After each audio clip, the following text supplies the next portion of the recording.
Tu utilises des images en cours de langue vivante? Normal. Mais est-ce que tu sais vraiment comment les transformer en séances complètes? Pas simplement les utiliser pour une activité, non, mais une vraie séance qui fait progresser les élèves. Parce que souvent, on montre une image, les élèves décrivent et ça s'arrête là. Et c'est dommage. Le problème, ce n'est pas le document en lui-même, non. C'est la structure, ce que tu fais autour. Une image seule ne suffit pas. Elle doit être intégrée dans une progression. Dans cette vidéo, je vais te montrer comment transformer une image en séance complète, avec une structure simple que tu peux réutiliser avec n'importe quel document, sans bien sûr compliquer ta préparation. C'est parti. Première étape, avant toute chose, ne commence pas par expliquer. Non, surtout pas. Il faut que tu fasses parler les élèves. Donc, montre l'image et pose une question simple. Par exemple, qu'est-ce qui vous frappe? Ou encore, que se passe-t-il? L'objectif ici, c'est de les faire réagir, de les engager, de les faire créer des hypothèses. On ne cherche pas la bonne réponse, non. On cherche à faire réfléchir et à poser du lexique. Par contre, à ce moment-là, ne corrige pas trop ce qu'ils disent. C'est pas le but. Le but ici, c'est de les laisser vivre les hypothèses. Si tu les corriges trop, tu vas les brimer et ils n'oseront plus dire ce qui passe par leur tête. Deuxième étape, structurer l'observation. Là, tu aides les élèves, mais sans tout faire à leur place, évidemment.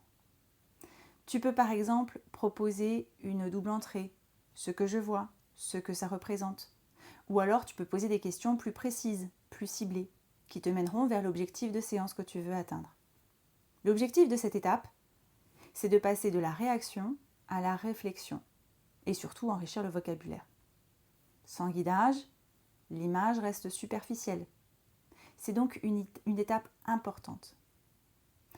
Troisième étape, tu les fais produire.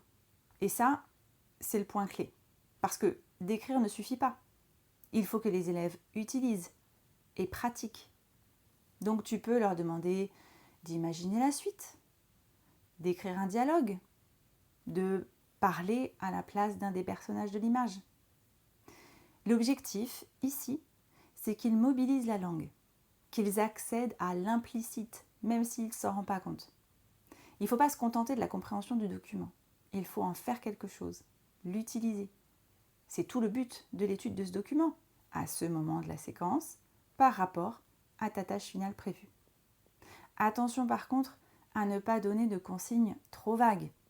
Il faut bien sûr les guider un minimum. Rappelle-toi que ce n'est pas l'image qui fait parler, c'est la consigne. Quatrième étape, tu enrichis avec un autre document. Ça peut être un texte ou un audio pour confirmer, infirmer ou compléter la compréhension du document et son utilisation. L'objectif là, c'est de structurer leur pensée et leur compréhension du document. Il s'agit aussi d'apporter du vocabulaire et d'éviter les interprétations trop floues. L'image ouvre, le texte, lui, structure. Donc, il se complète. Dernière étape, tu reviens sur l'image, après l'apprentissage, et avec de nouvelles consignes qui feront que les élèves iront plus loin dans la compréhension et l'utilisation pour réutiliser et consolider leur maîtrise des outils et du nouveau lexique.